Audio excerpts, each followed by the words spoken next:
Well, hello and welcome to the Informed Traveler Podcast, a weekly travel podcast where our goal is to help you become a more informed traveler. And I'm your host, Randy Sharman. Cuba has been in the travel news a lot lately as a number of airlines, tour operators, and hotels have ceased operations. So in a few seconds, travel expert Onanta Forbes will join me to discuss what's going on in Cuba.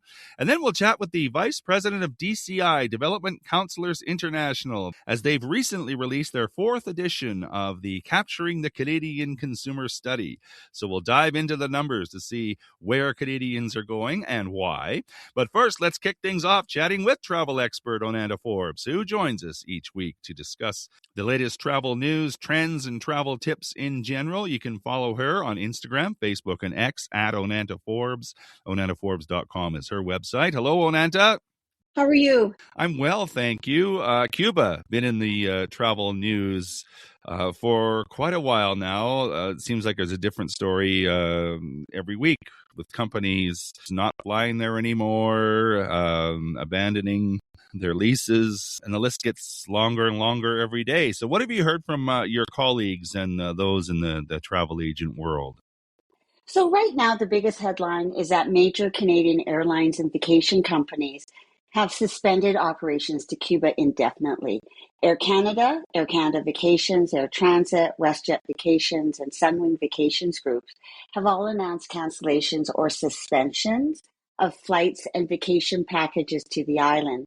And the primary reason behind these decisions is Cuba's ongoing aviation fuel shortage. And that's created operational challenges for airlines trying to maintain reliable service. So added to that is the continuing economic difficulties, their infrastructure issues, and then increasing international sanctions that are impacting the country's ability to provide consistent tourism services. So one thing worth noting is that this is not necessarily the end of Cuba as a destination for Canadians. Cuba remains one of Canada's most popular sun destinations and has decades of strong tourism partnerships dedicated to the Canadian market. But industry observers view the current situation as an operational crisis rather than a permanent closure of tourism to the island. So, since I've been in the industry, it's been long, enjoyed for the beautiful white sand beaches, the lovely people that live there, the history, but it does come with, lots of other things that you may not consider Cuba as your first choice for a sun destination. Have you been? I have been twice. Okay, what did you think? I've never been. I've known people that have gone, and it seems to me like it's inconsistent. Like sometimes you'll go there and you'll get hot water, and there'll be coffee available or beer, and sometimes it's not available. So it's inconsistency. Not quite sure what you're going to get when you get there. Is that true? Right. So when I went quite a few years ago, and at that point, the main concern was the food quality. The hotels were like 4 and 5 stars that we stayed at, beautiful resorts and facilities, but then the food has never been, something that you would think that was of a higher quality or a foodie level. Mm-hmm. And then, in the later years with the rolling electric blackouts and various inconsistencies, as you say, I would always, caution our travelers to just, not have high expectations in the sense that if you're traveling with kids, bring snacks with them because what they're looking for to eat might not be available. So like peanut butter or different kind of food that your kids may be a little bit more picky about, we would tell them to bring. And then just like, in the last year, it was like, you have to be very aware of all the situations that could happen at destination. And is it really a return for your vacation dollar? Mm-hmm. Yeah, I think one person described it for me that a 5-star resort in Cuba is like a 3-star resort anywhere else. Yes, yeah. Yes, absolutely. You do have to proceed with caution. But I do have to say, visiting Cuba was still an opportunity to see, the history of Hmm. Cuba. It's had its fair share of turbulence with different leaders, different occupations. But what you see, like if you went into a place like Havana, you see those old American cars that are kind of Hmm. fun to see. You Hmm. know, Ernest Hemingway has a cafe there, so the history there is beautiful. The culture, the history of it with regards to just what they've gone through, and just even as a sun destination, the white sandy beaches, the clear blue water, great for water activities. And so it does really have a history of being a popular destination for Canadians in the past. Um, but currently, if you have a Cuba booking, you airlines and vacation providers are actively contacting affected travelers regarding refunds, credit, or alternate vacation options. Oh, So, good. if you haven't heard from your travel advisor, airline, or tour operator, now would be a good time to reach out and Hmm. discuss your options. I would think. Um, yeah, saying all that, Cuban tourism officials are emphasizing that the country remains open to international visitors, and that they're saying that they intend to honor existing reservations wherever possible and continuing to welcoming tourists. But of course, that's the Cuban Tourist Authority, and they want people to come because they need the economy boost, right? Hmm. But think think think big picture for you as a traveler. You're going away on vacation. Um, to enjoy and to relax. You don't need the stresses of if you can come home or what you can expect when you're at destinations. And it's also important to understand the realities currently facing travelers on the ground. So the Canadian government continues to advise travelers to exercise high degree of caution, and many travel experts are recommending postponing non-essential travel at this time. You're going to encounter, or you may encounter, shortages of fuel, electricity, water, food products, medication, and other basic necessities. And power outages have become more frequent in some areas. And so that affects the transportation services due to fuel availability. Another important consideration is banking and payment services. Hmm. There have been disruptions affecting foreign transactions, including limitations on Visa and MasterCard usage in certain situations. So, travelers who still plan to visit Cuba should still carry sufficient cash and verify current payment options before departure. I'm speaking to Canadian travelers. So, for our American listeners, it's worth noting that the rules remain different. So, while US citizens can legally travel to Cuba under specific authorized categories such as educational activities, family visits, religious programs, or humanitarian projects, pure tourism remains prohibited under US regulations. So keep that in mind as well. Hmm. Well, it's funny you're talking about those considering going to Cuba. I think your decision is made up if Sunwing, WestJet, Air Canada, and Transat have all suspended operations. Not sure how you're going to get there. And then let's talk about the resorts too, because you've got Star, Blue Diamond, Melia, and there's probably some that I've forgotten to mention that they're pulling out. And the interesting thing about Cuba is they don't own the hotel properties themselves. They just lease it, and so it's easy for them, well, easier to walk away if they than it would be if they owned those properties outright. Right. And I've never in my travel career seen that many pullouts of a destination, and it was just one right after the other when Hmm. it all started to unroll into into the travel news. So yes, it is. Yeah, like you say, your decision is made. If the airlines aren't going, if there's no hoteliers that will manage it for Exactly. you, you may want to consider alternative destinations. And we have Mhm. lots. Oh, sure. There's Mexico, there's the Dominican Republic, Jamaica, Costa Rica, other Caribbean options that currently offer more stable flight schedules and tourism infrastructure.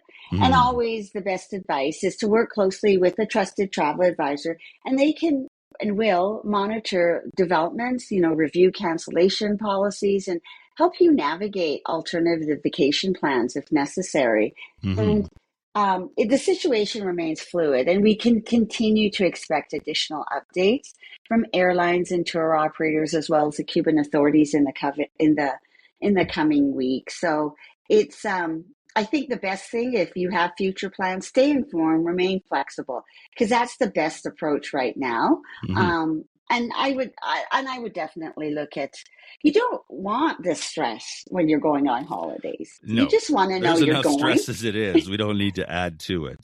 Yes, absolutely. And it's certainly significant. So that's why, professional travel planning matters. Mhm. Having somebody to advocate for you is important.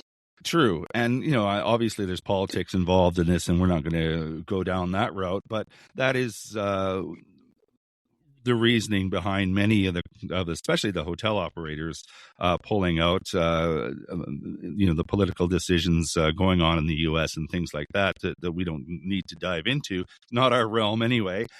So yeah, there's lots of that going on, and it remains to be seen what happens. But it's interesting that Cuban officials talk about the resiliency of tourism, and that's that conundrum again. Not that you can go to Cuba, but if you could, would you? Because it's that you're sitting on a beach enjoying a cocktail, and there's people there that are having trouble putting food on the table, right? Absolutely, yes. So that's a very valid point. Like there's a human factor and that you have to consider, what are you taking away from the people who actually live there? Exactly. Interesting things to follow. We'll keep an eye on the going ons in Cuba. It is a beautiful place, though. Not that I've been, but I've heard, like you said, the beaches, the people are wonderful, and the history and culture is amazing. But we'll keep our eye on it. So Onanta Forbes is a travel expert. You can follow her on Facebook, Instagram, and X at Onanta Forbes, and OnantaForbes.com is her website. Always good to chat, Onanta. Thank you. Thank you. Take care.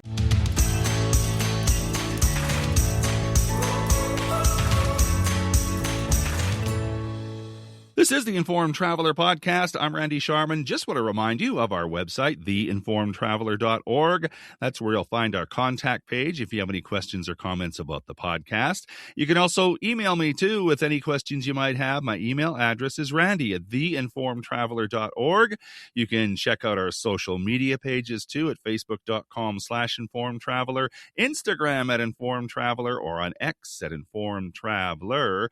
That's where you'll find the number of videos and photos from our recent visit to Fort Lauderdale and other interviews and stories throughout the year. Plus, you can sign up for our monthly newsletter. It's released at the beginning of every month. Our June issue is available, so just go to our website, theinformedtraveler.org, click on the newsletter button. It'll take you right there, or you can subscribe to it and have it arrive in your inbox each month. So where are Canadians looking to travel in the next few months, and what are they looking for in their travel experiences? To answer those questions, the folks from DCI, Development Counsellors International, recently released their 4th edition of the Capturing the Canadian Consumer Study. So to help us make sense of the numbers, we are joined now by Tanya Kadikian. She is the Vice President of DCI. AboutDCI.com is the website. Hi, Tanya. Hi, Randy. I'm excited to be here. Thank you for having me. Well, thank you for doing this. Before we get into the numbers of Capturing the Canadian Consumer Study, just give us a short, brief description of what DCI is and what you do. Yes, perfect. So, DCI, we are a specialist marketing firm. Basically, our clients are places or destinations. And so we support these destinations through three different ways, through tourism. So helping inspire travelers to come visit that destination, uplift the communities within those destinations that way. We also work in economic development. So stimulating business opportunities within those destinations, and talent attraction, essentially convincing people to move to that destination for work. And so those are three different ways. I really at DCI specialize in tourism. And so I work with destinations across North America and internationally to just basically understand what motivates Canadian travelers, even American travelers, to select their destinations for travel. And so essentially, I've been doing this at DCI for about 10 years, but Nice. DCI has been around since 1960. Wow. Very Yes, nice. yes. So you're the person that can dive into these numbers with expertise, capturing the Canadian consumer study, a study that DCI did. Who did you talk to with the study? How many people and who was part of this?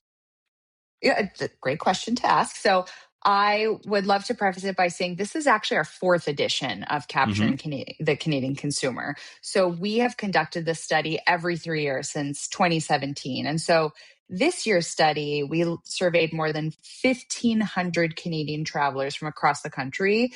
And this also includes a dedicated sample of even 500 affluent travelers to really just understand how Canadians are thinking about international travel and Mm-hmm. really where they're planning to go next. So about 1,500 Canadians in total. Nice. So I think we kind of know where Canadians aren't going, at least some of them. So Yes. what did you find that they were going, where they were thinking of going, and why? And did anything kind of stand out for you? I know that's a pretty loaded question, but Well, it's a good question to ask because like you said before, that the kind of trends that we were looking at really just are indicative of what Canadians are thinking nowadays versus when we started the study back in 2017. So Mhm. I actually have about 5 big takeaways for you and your audience that I'd love to share today. Mhm. And you know what? Full disclosure, I love travel as much as I love studying travel. So this really was a fun report to dig into, and I promise to make the data feel human. But one thing I do want to note before we jump in is that the study does focus specifically on outbound international travel. So Mhm.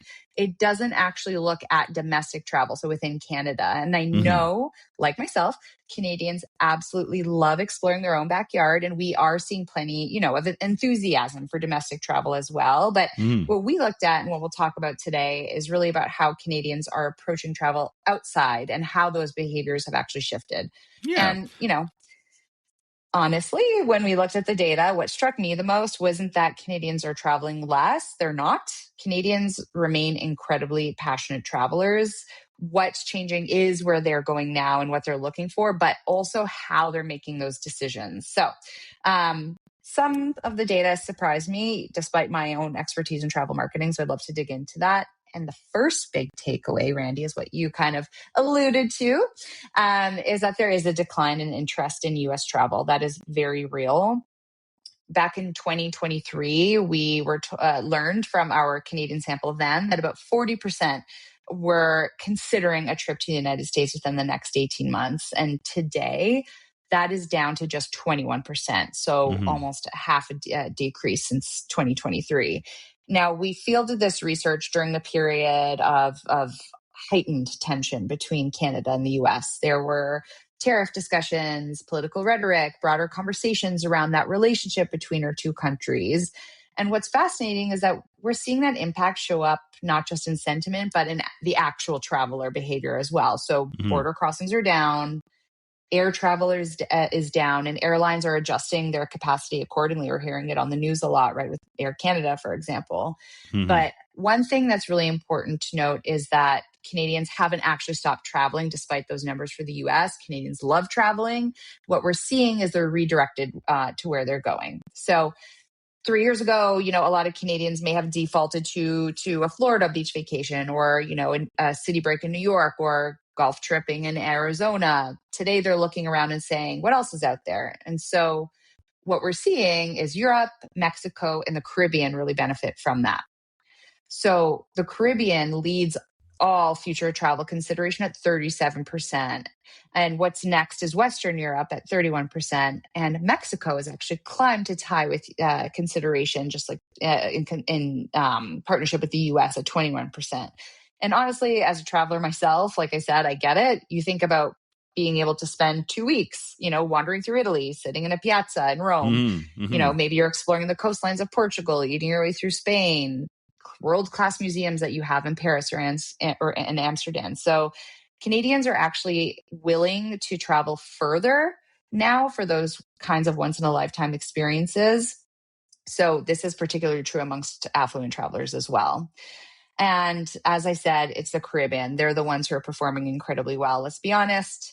As Canadians, you know this, Randy, after a long winter, who is not dreaming about sunshine, turquoise water, Exactly. escaping the cold for a couple weeks. Yeah. I mean, this is the harshest winter that I have in memory, So what's interesting though, even though, you think of flying flop when it comes to Canadians in our harsh winters, is that Canadians are not just looking for a beach chair anymore. They're looking for really cultural experiences alongside relaxation. So I think that Mexico is another interesting story since it is tied with the US in future consideration. Canadians are recognizing that Mexico has rich culture. There's an incredible culinary scene there. You've got Maya culture, historic cities. There's a strong value proposition essentially. So it's become more than just a winter sun destination. So there's that consideration there. I find that interesting that I would think the numbers would be higher for Mexico. To me, and I'm only speaking personally, that's when I think of warm place, I think of Mexico, and I love the Caribbean. I've been through many Caribbean islands, but Mexico is always that first thought when it comes to warm. I would expect those numbers to be a little bit higher, but I guess not. I think that also has to do with the fact that capacity airlift has really grown in the Caribbean market.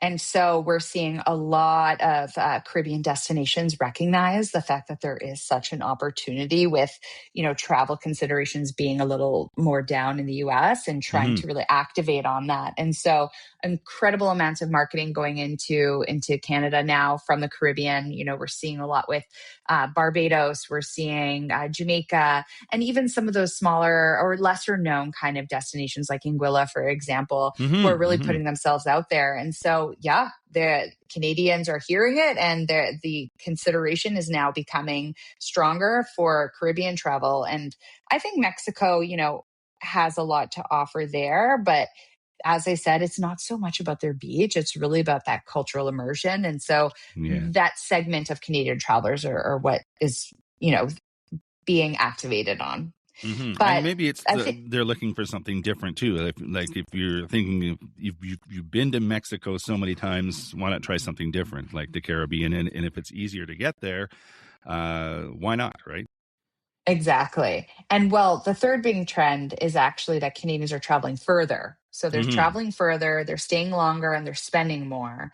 And, truthfully, what kind of surprised me about that is how resilient travel spending is, because you and I know this as Canadians. We are hearing so much about inflation and affordability concerns. It's happening to all of us. I feel that squeeze. The concerns are real, but Canadians really are continuing to prioritize travel. So I will eat hot dogs for a week if I can go to the Caribbean for 2. Exactly. Buying everything on sale. The Canadian traveler is spending about $4,600 on an international trip. And I mentioned that affluent traveler segment earlier. They are spending more than $7,000 per trip. So it's becoming one of those life experiences that people are just not willing to give up despite everything we're seeing with inflation. And as I said, we're seeing longer stays. So the average long haul trip is lasting actually more than 2 weeks now, which is why I'm saying that, Western Europe is really seeing a lot more pull there. So to me, this just really suggests again that travel is just one of those experiences Canadians want. And I think that people may be making different spending decisions throughout the year, like you said, with the hot dogs. But when it comes to travel, they're really willing to invest in experiences that they genuinely value. But what's one thing to point out is not all Canadians do travel the same, right? So a provincial insight is that BC, so British Columbia travelers actually recorded the highest average trip spend in the country. And they showed particular strong interest in Western Europe. So a lot more in Western Canada are visiting Europe. Ontario, meanwhile, continues to be Canada's largest outbound travel market. To me, that's no surprise. We have the largest population here in Ontario, and we also have a lot more direct flights. But I would love to bring this one up about the fourth finding. It's my favorite one. I did say before, Canadians are increasingly, prioritizing experiences over relaxation. Don't get me wrong. We all love sitting on a beach with a drink in hand. But in the study, when we asked travelers, what does motivate them when it comes to making these travel decisions on where you want to go, it's creating memories and having new experiences that really came out on top. So rest and relaxation, which was incredibly important during and immediately after the pandemic and the previous studies that we saw, it's now declined significantly as a primary motivator. So what Canadians are increasingly looking for are stories. So they want to know what it's like to take that cooking class in Italy, or wandering through the historic neighborhoods in Europe, or experiencing that local culture in Mexico. We want to really explore. We want to taste. We want to hike. We want to just discover. So travel is becoming less about that escape of life and more about the enrichment that life offers. And then relax. So and relaxing by doing so. Have a drink on the beach. Yeah. And I mean, for destinations, when they're thinking about Canadians coming in, it's an important shift to recognize, because it does mean just simply showing beautiful scenery isn't enough anymore. That's not what makes it feel relaxing for us Canadians. We want to know, what is that experience, that enrichment that I can't really get here that I can get there. So that's a big consideration that I saw, which was my favorite of them all, because to me personally, as a traveler, that is what I look for. I love the idea of sitting on a beach and getting some rest. And when after that happens, I'm like, okay, what can I explore? Who can I meet? Yes, exactly. It's me too. I think it's the experiences, the people you meet, and all those things. And yes, you can do the relaxing, like I said, afterwards in the evening. Exactly. So like all these numbers and all this data and stuff, who uses this? Is it destinations? Did they say, okay, we realize what people are looking for, we're going to adjust? And people themselves, did they say, oh, people are going to the Caribbean, maybe I should go somewhere else because it's going to be crowded? Like who uses this information the best? That's a great question. That leads me to another finding. Actually, it's the final one. It's 5. Yes, I've given you 4. So the fifth one is one that I think the entire travel industry is paying really close attention to. It's the way that Canadians discover that travel inspiration. It's really changing.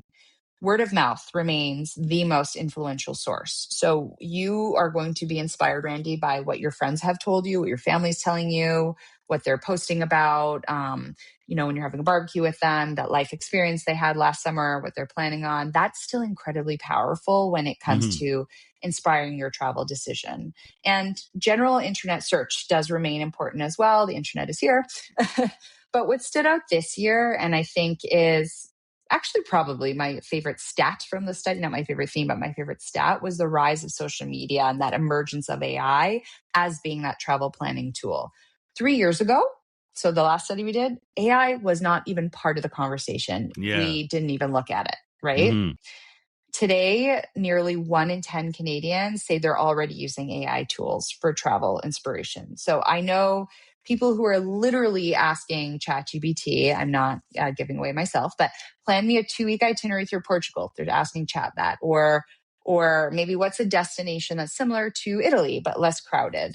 We're watching that travel planning really evolve in real time. And so for the first time, AI-powered search tools appear as a measurable source of travel inspiration. And so destinations are really activating on that. I mean, well, that number is still relatively small. It's at 9% right now in 2026. But remember, as I said, the category did not exist in our previous study. And I think many of the listeners can probably relate to this. I know people who, again, are asking these AI tools, helping to plan these different types of vacations. They want custom itineraries being built for them.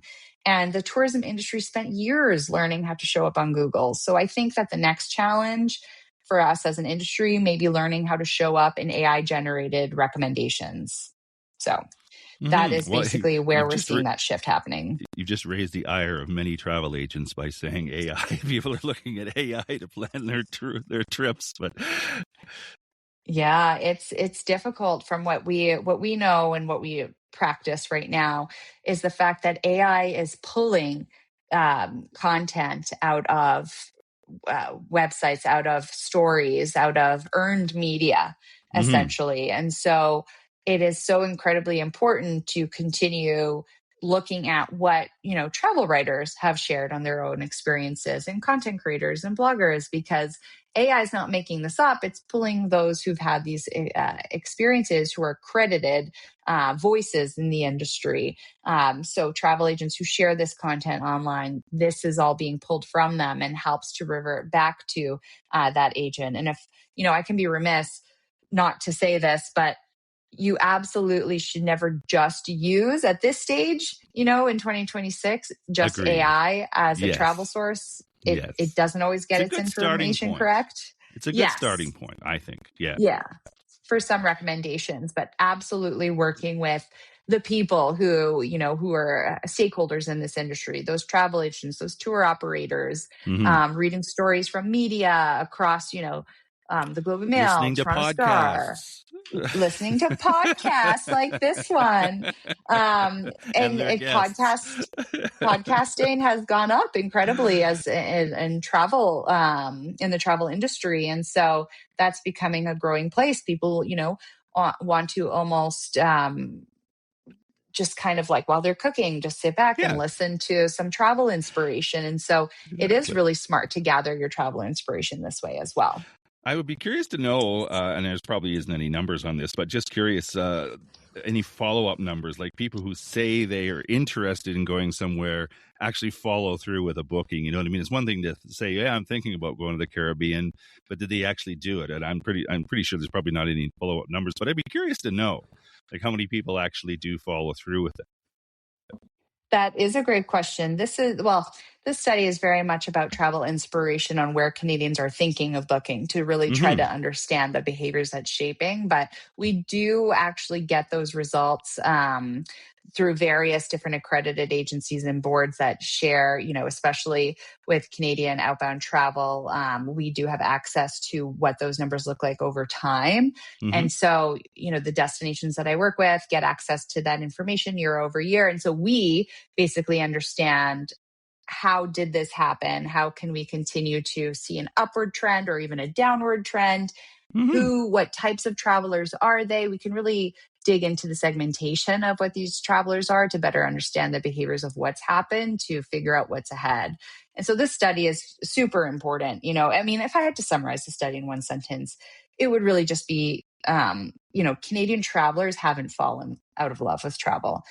It's the fact that they are now traveling farther, they're spending more and seeking meaningful experiences, going beyond destinations that they may have defaulted to in the past. So Mm-hmm. for destinations around the world, particularly those outside the US, this does represent that significant opportunity.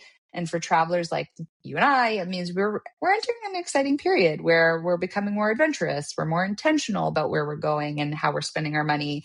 And basically, we're more open to discovering parts of the world that we haven't seen in years. We're curious. It's good to be Um, curious. yes. It's really cool information. I think that if anyone Mm-hmm. has, any questions further from the five, big trends I shared today, I'm always happy to chat through it. But I just want to share that Canadians are a market that loves to travel. Don't ignore us. We are people who are curious about the world. We are. Tanya Kadikian is the vice president at DCI, Development Counsellors International. About DCI is their web, or aboutdci.com is their website. It was great chatting with you, Tanya. Thanks for breaking down all those numbers. Amazing. Thank you. I hope I helped in doing that. I try to make the data a little more human, but I, absolutely appreciate you taking the time to chat with me today. And I look forward to talking through the next study in a few years. And you and I can kind of chat through what the trends ended up being and where we're going next.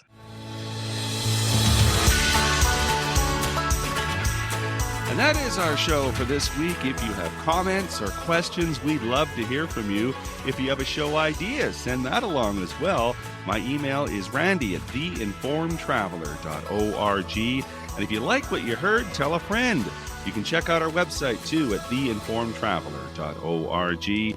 In the meantime, thanks for listening, travel safe, and be an informed traveler.